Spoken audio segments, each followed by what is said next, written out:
Good morning. It's still morning, right? I have a toddler, so I feel like time is a little wonky for me right now. I'm nervous. Y'all are my heroes. Real talk. I mean, yes, give yourselves a round of applause, because that's actually a very real statement. What we're going to talk about today is us. Us as people, our businesses, our organizations. Because we are the soil of the food movement. And we're the soil of the movement that's trying to regenerate the earth. Uh-oh. So I have to point it this way while clicking this way. Oh no! Thank you. It was upside down. This is not a good start. I promise you, this speech is going to get better. Okay. So what's the problem, other than the technology? For those of us that are really in touch and really tuned in, we're seeing the destruction of natural resources all the time. And it's painful. We're also seeing the destruction of our communities in real time. Another big problem is the risk associated with being a farmer and being a rancher, dealing with increased cost of living, health crises, and once again, just being present. It's easy to look at slides of desertification and to hear stories about what's happening to the earth, but really allowing ourselves to connect and feel what's happening can be hard. That's a problem, especially when we have our hands in the earth all the time. Finally, there's a big problem with just the fact that chaos seems to be taking over. The last few years have been really intense, socially, politically. It's getting more intense ecologically. So for me to have a focus on what it's going to take for the soil of our movement and the soil that is the people and the organizations and the businesses who are trying to regenerate the earth to thrive, these are the problems that have been coming up with my clients. What are the consequences? Isolation. It can feel like we're really alone. When we feel alone, apathy sets in. Burnout and mental health issues. From a personal point of view, I'm walking on stage a bit tender. In the last 3 months, just this winter, my husband and I lost 3 of our close friends. One of them to diabetes, the other 2 to cancer. And the 2 that died from cancer were both 36 years old. They were really young. And this is typical now. It's not typical to have 3 of those deaths happen back to back over the course of one winter, but I'm someone who looks at the intersection of social equity and ecology. And on the social equity side, it's really easy for me to talk about the deaths from police brutality, or the deaths from crime, or the deaths from many of the things that happen in inner cities. But when it comes to just the day-to-day death that's happening because our relationship with our environment and with our own bodies is becoming more and more fraught, that's a real issue. And finally, this can cause a loss of hope. And we can't lose hope. We're the ones who have to pull this thing together and ensure that our relationship, that our species' relationship with the earth is maintained. A bigger consequence that I've been seeing more and more in my work is this concept of moving from scarcity. When our attention is so dominated by loss and what's not working, and we're repeatedly engaging what's being lost in the soil, the way that our animals are being slaughtered, the things that are happening in our families maybe, it's very hard to build from a place of scarcity. So that's also a consequence that I'm seeing. How are we holding the concept of regeneration in the way that we move through our day-to-day and in the way that we move through our work? So who am I? And why does all of this make sense for me? I have a background in climate change and food systems. I wanted to teach Black theater. That was where I started. I was a Captain Planet kid, so I did care about the environment, but I cared about the environment from the perspective of someone who grew up going to a park that was inside of the largest urban oil field in the country, right? Kennethon Park in Los Angeles. It's 1,100 acres of an oil field with a park there because, you know, people. So, got to care about the people. Let's just put a park there across catty corner from my elementary school. So that was my interaction with nature growing up. And then I went to college and I started learning about, so two things happened to me at the same time when I went to college. One thing that happened from the scarcity point of view and the fear point of view was an inconvenient truth came out when I was in undergrad. And I go to see this movie mostly because it's Al Gore, looks kind of interesting. I'm in the movie theater and I was one of those college kids that was like, what the is happening? You know, I got really, really engaged. I stood up and I became fist in the air, really activated around the fact that I know I want to teach Black theater and I know I want to work for the betterment of my people. But if we don't have air to breathe, I likely am not going to be able to teach Black theater. So maybe I should pivot my attention. So that was one thing. I got scared into action on the climate change side.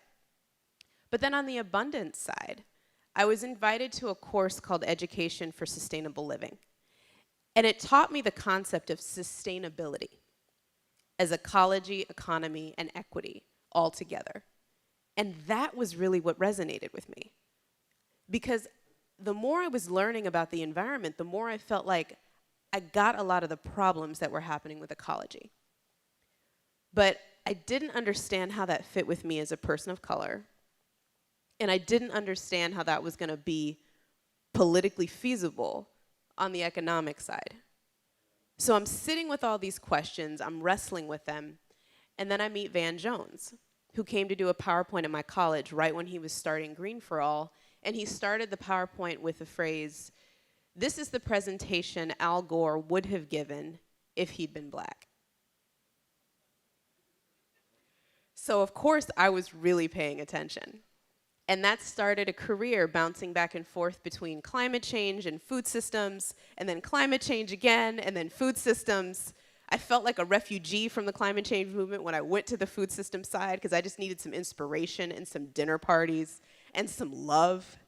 Then I went back to climate change when I got filled up with enough love because I felt like I really wanted to have some national impact. But running a national climate organization where you have an office in DC, and if you're familiar with DC, people go to bars a lot after work to do the real work. It's very confusing to me. I don't drink, so I was always that person with the tonic water and lime. But going to the bars after work and talking to drunk climate scientists is not the way to hope. I'm just going to say that.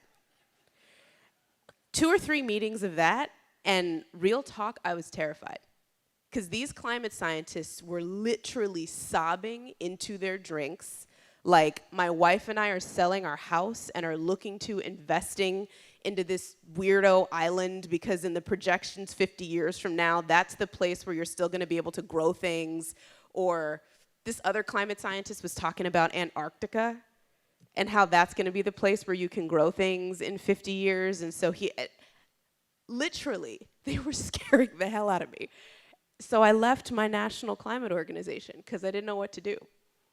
I was considering being a yoga teacher and just ignoring all of this. How many of you have had that feeling where you're just going to sell real estate because you're just done? Because you just don't know? Raising of hands. Am I the only one? Are y'all leaving me out hanging? Okay. I see a few of you here. So you can identify with that feeling. That's the place where I was when I learned about soil. I was invited to a carbon soil sequestration workshop, or a soil carbon sequestration workshop. Didn't know what that was. They said, here, listen to this TED Talk by Alan Savory before you come to this workshop. And I'm listening to this TED Talk driving to the workshop and am astonished astonished. Where was soil carbon when these drunk climate scientists were scaring the hell out of me talking about how there's no hope? That was my question. So I showed up to that workshop and basically asked that question. So first of all, how have I been doing this, working in the inner city, doing food security work, but I didn't know that I was doing it? That's question number one. Question number two, if we have the potential to draw down this much carbon, why isn't the climate movement taking this on? Question three, I am a person of color. I work with urban communities. Where do I fit in the soil carbon sequestration conversation? And what was wonderful, there's some people in this room who were at that meeting where I was asking all these questions. What was wonderful is that many of the responses to my questions were, we don't rightly know, but you should keep asking the questions. So I did. I walked around and I asked a bunch of questions of a bunch of folks.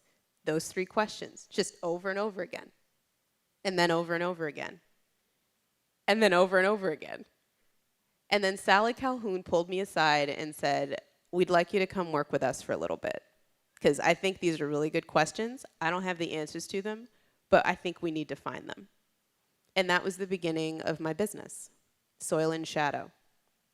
So the idea of Soil in Shadow really is founded on this idea of social fertility.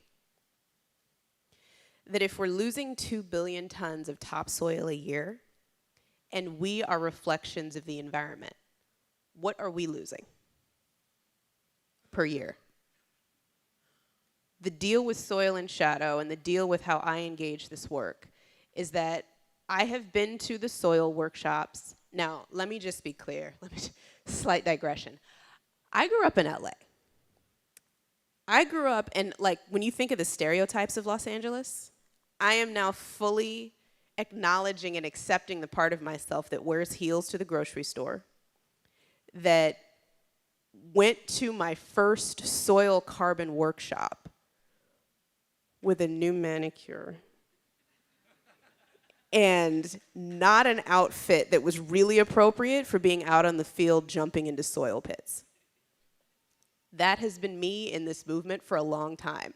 The kind of weirdo, fancy, bougie black chick who really cares about this stuff, but didn't 100% know how I fit.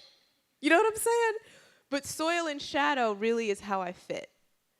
I am interested in ensuring that your mental health and hearts are protected as you do this really hard work.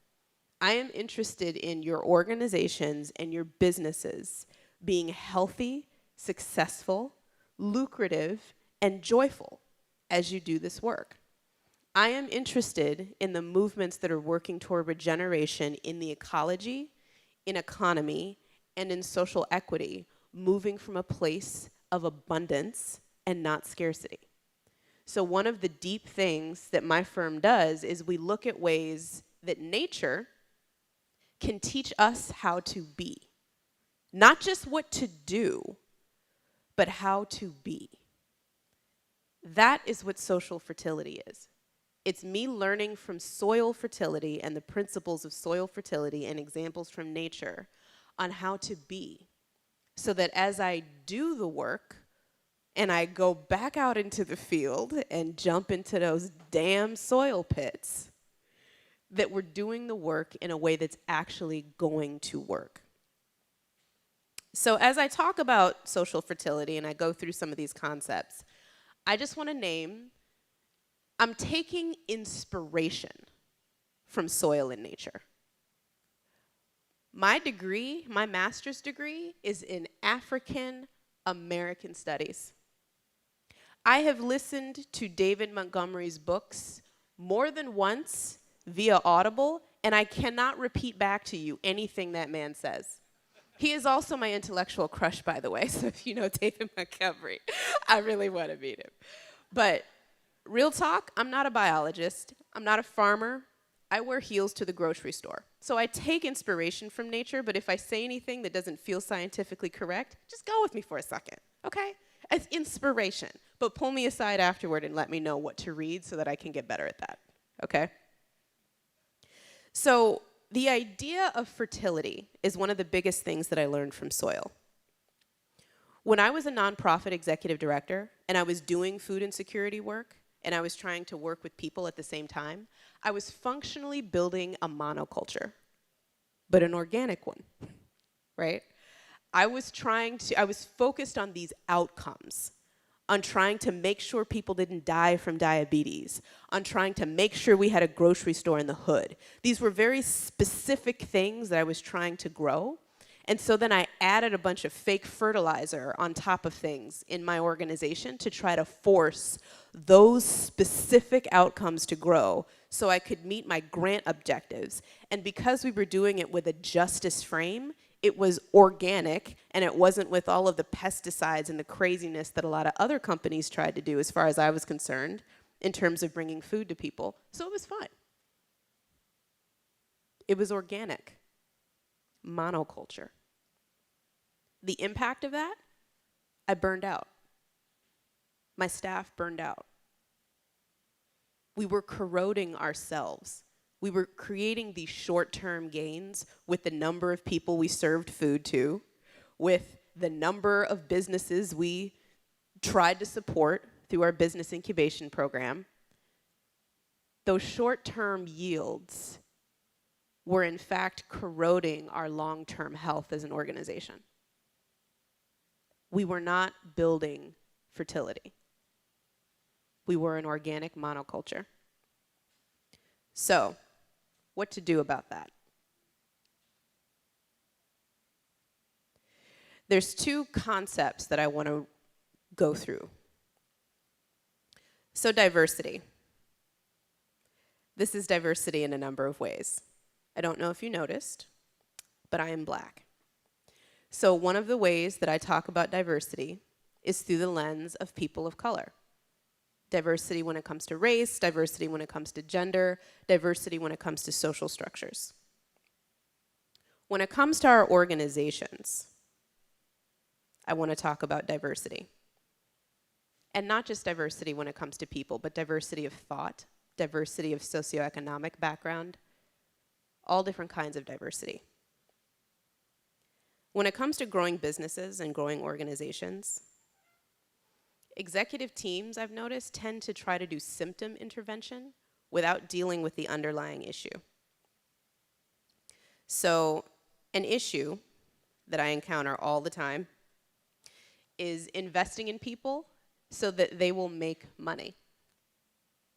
It's not bad inherently, but you can feel when someone's talking to you just to get something out of you. Right? And it's really easy. It's so easy to do this to our teams. I have been victim of this. But the really subtle work of investing in your team as people first, and then looking at what they can do for you, is a way to build fertility on your team. When it comes to conflict and discomfort, that's one of the reasons my firm is called Soil and Shadow, is looking at conflict and what conflict does. Increased diversity on a team. Well, let's look at soil first. Increased diversity in soil means that there's a bunch of different organisms interacting with one another so that there's stress in the system. There's a whole bunch of different things that are trying to compete, which then creates health as long as it's not too much stress. And that same dynamic occurs on teams. When you have a diversity of thought, it provokes competition, it provokes conflict, it promotes this rubbing. And I don't know if you've ever been in that position before of being that person everybody goes to resolve the conflict so things stop getting done. I engage so many organizations like that. What's needed is encouraging a cycle of learning that promotes conflict integration, not just conflict resolution, but conflict integration, so that things can become more whole. Some examples of this.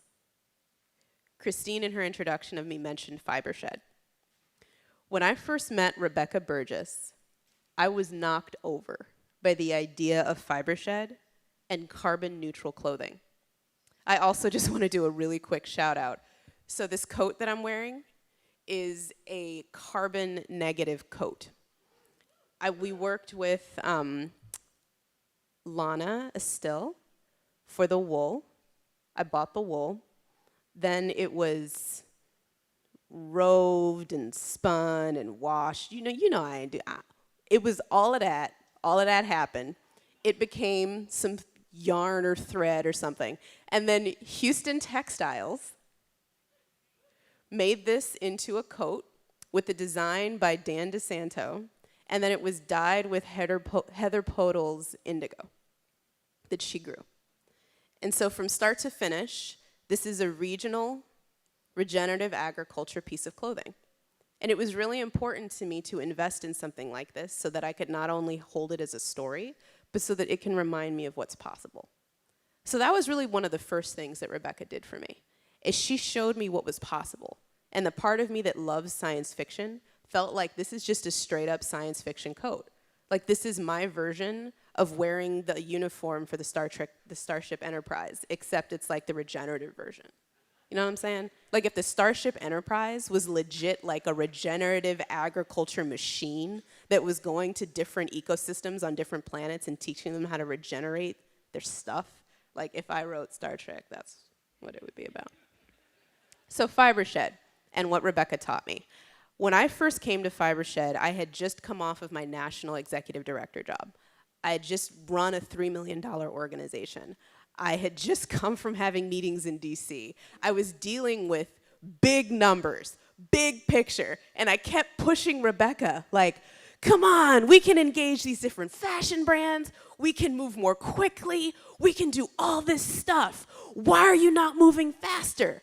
Or, you know, we can hire all these people from the hood to do regenerative agriculture, and we can pilot this 2 weeks from now. And Rebecca was like, I hear you. These are wonderful ideas. I think we might need to slow down. And those of you who know Rebecca know that she never pushed back in a way that was aggravating. You know, she talks like this. She talked really slow and softly and made me feel super nurtured. And it got to the point where I would just want to go over her house because I just felt safe there talking to her. And one of the things that Rebecca and I were able to do for each other is that I brought her a little bit of urgency and a little bit of sophistication when it came to business type stuff. And she brought me a way of being that was sustainable. I got the better half of the deal. I'm just saying. So her learning from her land and her wanting to be so deeply respectful of the people that worked for her and the people that she was supporting ensured that she was being in a way that was actually regenerative. The No Regrets Initiative. Sally Calhoun and team are beyond inspirational to me when it comes to modeling a way of being. That deserves a clap. Y'all can go ahead.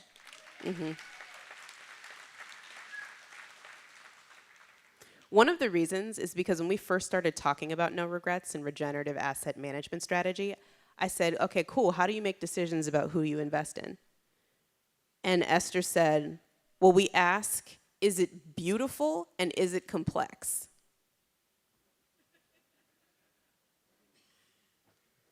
Okay.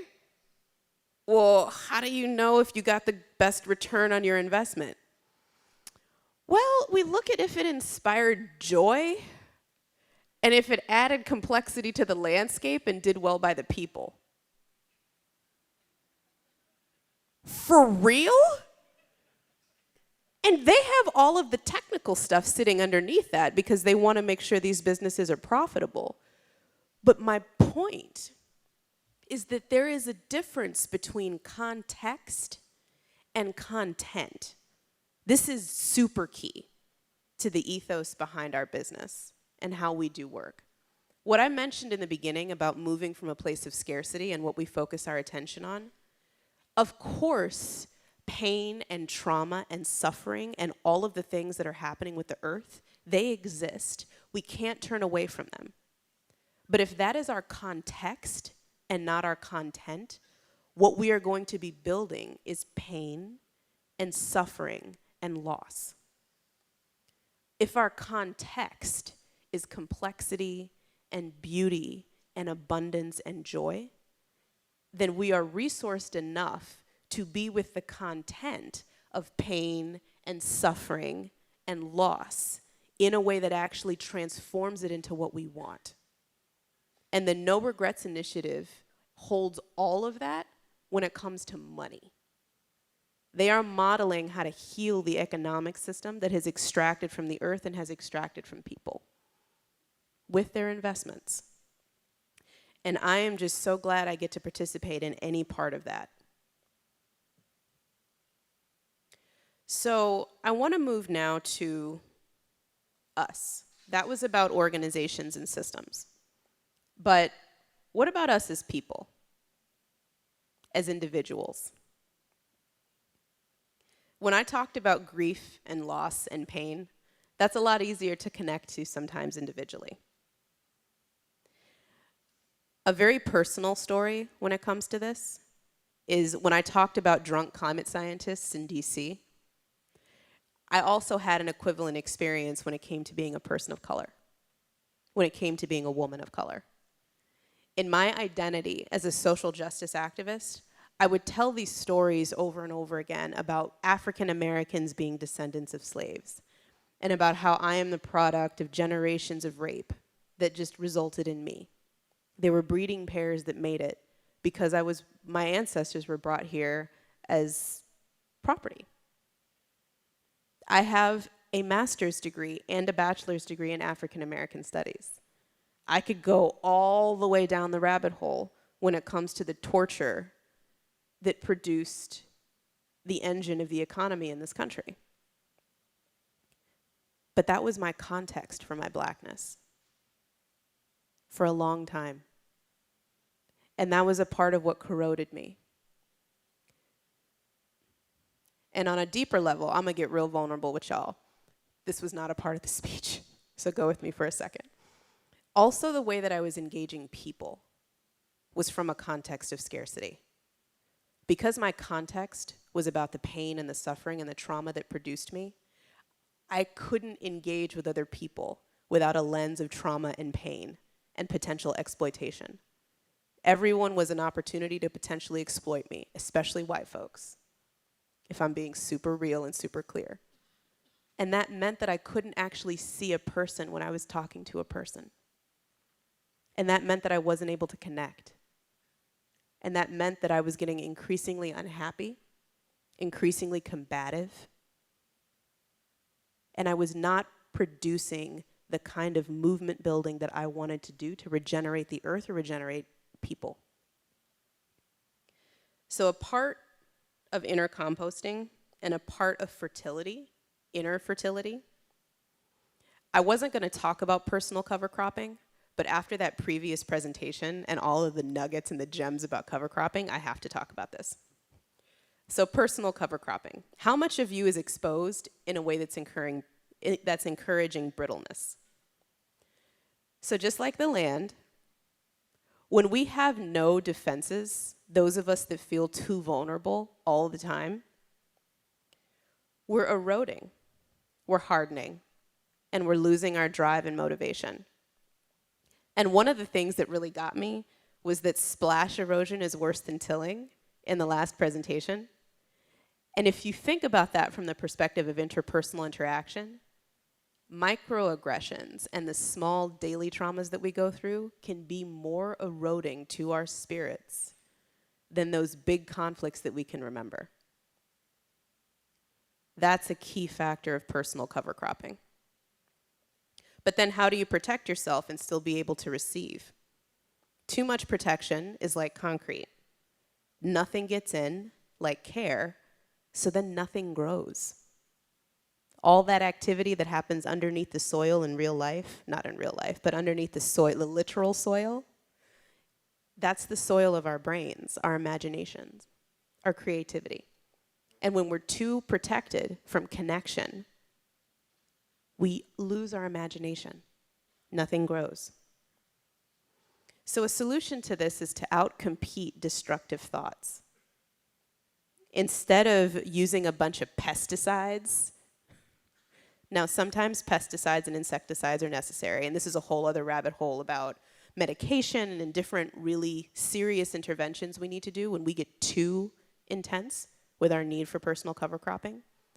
But without all of that, we can just slowly start to inject enough positivity and outcompete our internal drive to be destructive.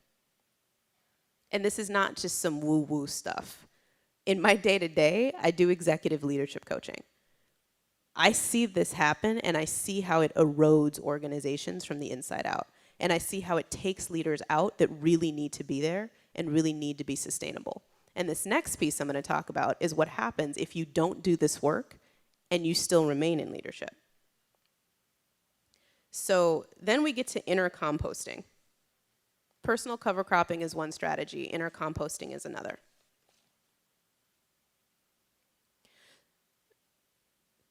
The two components of a compost heap, browns and greens, browns, carbon, greens, nitrogen. One way that I'm feeling and thinking into that is browns being collective trauma, the big, hard pieces of work, and greens being the just day-to-day trauma that that happens all the time, the little conflicts, the tension, etc. I see it as a mixing bowl in my head. So when I experience a little hit or a twinge, I imagine it being thrown into this compost pile inside my brain. I know when it's time to stop adding things and it's hitting the thermophilic place, when I am so hot that I'm leaking all over the place when it comes to destruction. I'm snapping at my husband, I'm yelling at my kid, I'm doing all of the things that let me know, oh, I think my cup's full. Even the phrase, my cup's full, my compost pile is full, it's time to not add anything more. I need some space to work this out. It's when we're at our edge. It's when our literal heat, because that's what anger can feel like sometimes, reaches its peak. And what's needed at that thermophilic place is air and water.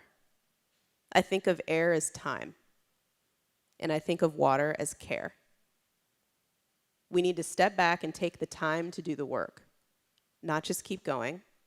And we need enough care, water, to create liquidity and make sure that the heat is being distributed. One thing about this is that the larger your internal pile, the more help you need turning it, right? So you need more support, the bigger your pile has gotten and the more time it's taken for you to get to your edge. You know that you're in the curing phase when you're cooling down and able to have new thoughts and do new behaviors that you couldn't tolerate before. Things that you were too defensive or too on edge to be able to do. That's when you know your compost is actually starting to come together. And when it's done, some of those chunks, some of those browns, those carbony, woody pieces, they're still there. Those are memories of trauma that no longer trigger you into bad behaviors, but remind you that healing is possible. Those are the things that are inoculated with all the fungi and the bacteria that will contribute to your healing process in the future. And the finished product is meant to promote growth.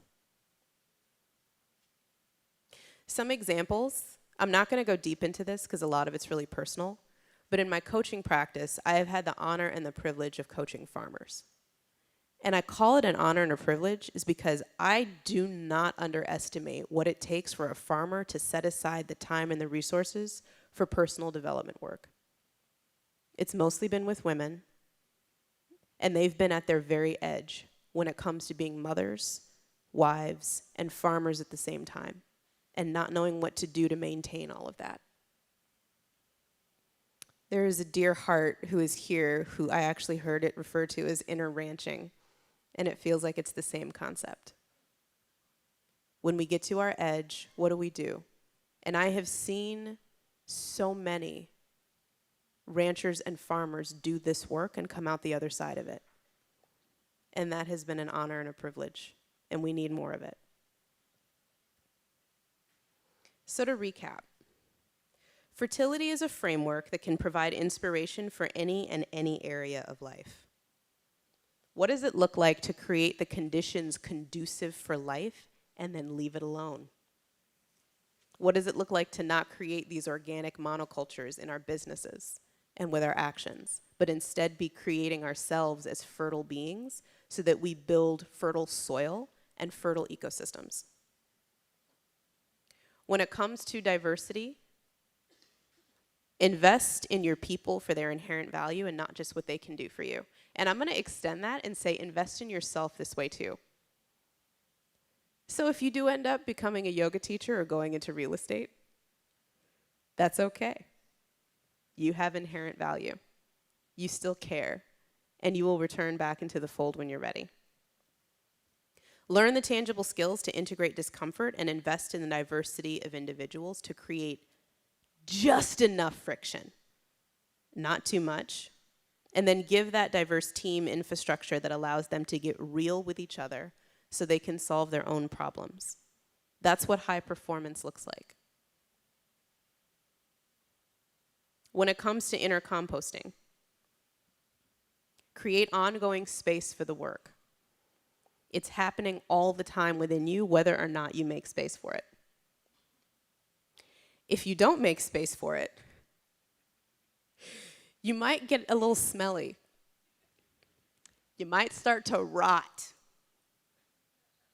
You might become that nasty ass compost pile that nobody wants to touch. But if you're in leadership, people may not tell you that that's who you are. You're just going to go around being destructive and not know it. That's really what you don't want to have happen. And really actually pause if you want to do this work when you're at peak heat. Don't just keep going and don't just keep adding things. And then remember to sift at the end of your internal composting process so that you can distinguish between what's being totally broken down and is now your rich, fertile compost, and what's still there, those brown chunks that are now healers instead of being traumatic. All of this is about building community. I'll restate what I said in the beginning around the fact that we are the soil of the movement. It's on us.